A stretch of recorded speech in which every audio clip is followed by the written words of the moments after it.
It's Victory Monday here at the Star. The Dallas Cowboys get the job done and get a win in Week 5 over the New York Jets, 37-22. The final, now 2-2-1. It feels weird, but it's okay because they're back in the win column, so that's all that matters. Nicole Hutchison alongside George Teague. And, I mean, we got to give the defense their flowers. They've been on the chopping blocks all season long, but they stepped up to the plate, George. I mean, what'd you like from this defense? 5 sacks, consistently getting pressure on Justin Fields. What'd you like from those guys? Man, tackling. Hello. We got to tackle some folks. You know what I like even more than what you said? It just sounds better to me. 2-2 versus 1-3. But anyway, so here we are, and I don't want to digress, but the defense has done a tremendous job this past week. We got tackling, we got pass rush. We didn't really give up any deep bombs or any of those things. So, man, I hope they're not teasing me a little bit too much on the way that we can be. But let's talk about some of the things that they did. Yeah, I don't think they were teasing us. I think this was just maybe a little seasoning a little bit, maybe a step towards, you know, what to expect for the rest of the season. So, hey, I love it. Yeah, we ain't got the right kind of spices in there, so I ain't going to add no spices to the thing. But okay, let's just go ahead. Go ahead, take it away. So we're going to add our own spice to it. Okay, so first, we got this defense. I love this as a player because you have 6 guys up on the line of scrimmage. 6. We call that a mug defense, okay? So the main thing that we need to be looking at are the guys in the middle up here. Those are 2 linebackers that we got to deal with. What does that do? That makes the line have to decide who they're going to block. Stop it right here for me, okay? Because this is Murray. He becomes what we call a spy on your quarterback. So that we knew that once he starts to scramble, he likes to go to the right. Look at the way he triggers, tracks the near hip, which we love when it comes to tackling. That is a beautiful play to make sure he does not get out of containment. Yeah, I mean, this defense did a really good job of containing Justin Fields, and obviously you know that the benefits of a spy, you got to contain first in order to execute on that type of play. But, I mean, this defensive front, when you talk about it, probably the best performance that they've put together. Who specifically, though, impressed you the most? Oh, man, you put some pressure on your boy.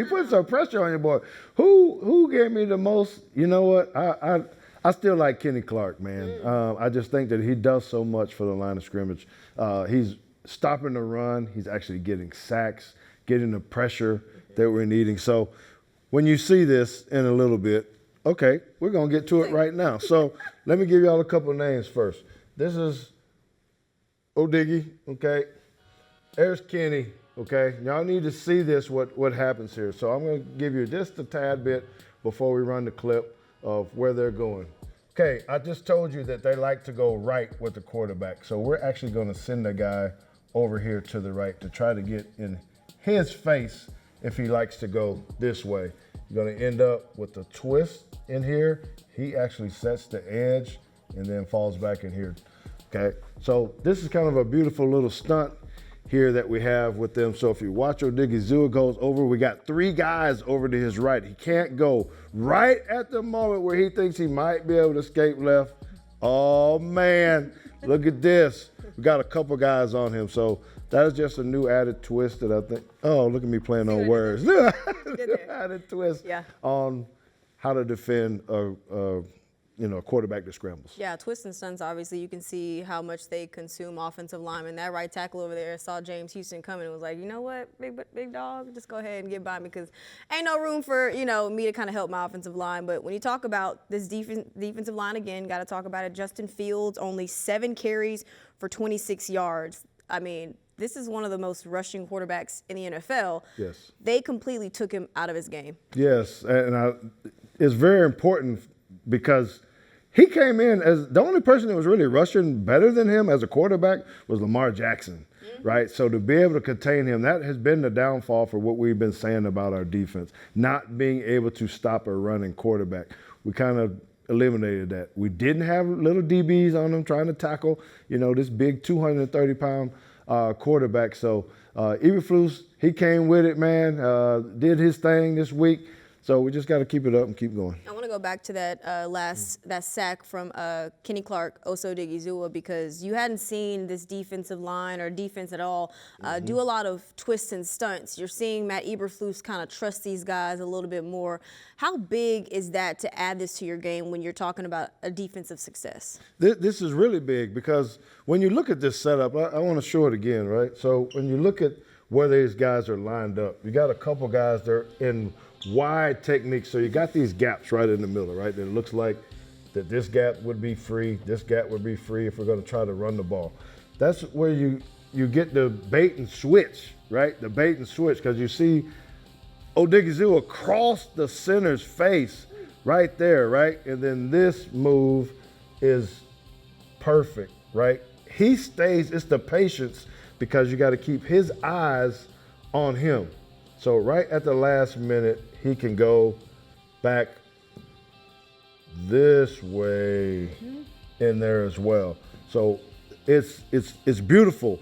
I wish I could get my high school kids to run it like this, because that's what I'm trying to get to, as we're going through this, because I just, it's a thing of beauty when you're defensive back, in particularly, because they can't get rid of the football. How much, when you get pressure on the quarterback too, obviously you have the experience as a safety, former safety, but when you have a defensive line that's playing so well like that, how much does that make your job easier? What? I'm sitting down. I'm barely getting out of there, man. I'm barely getting out of there. I'm waiting to try to break on the ball, right? That's going to bode well for our corners because they don't have to move too fast or pedal too hard. I saw the footwork. You did it in the J's? Or those J's too? Okay. Still got it. All right, put him in, coach. What do you want to see from this defense moving forward, George? I want to see consistency is what I want to see. I feel like, now that we've shown it, the standard has been set. We had all the other expectations maybe early, and we didn't meet those, but now it's up there. You play against a good offensive line. They did have that. A great running back. Had a great wide receiver. We didn't give up anything significant in that aspect. And so now we've seen the pass rush with 4 guys.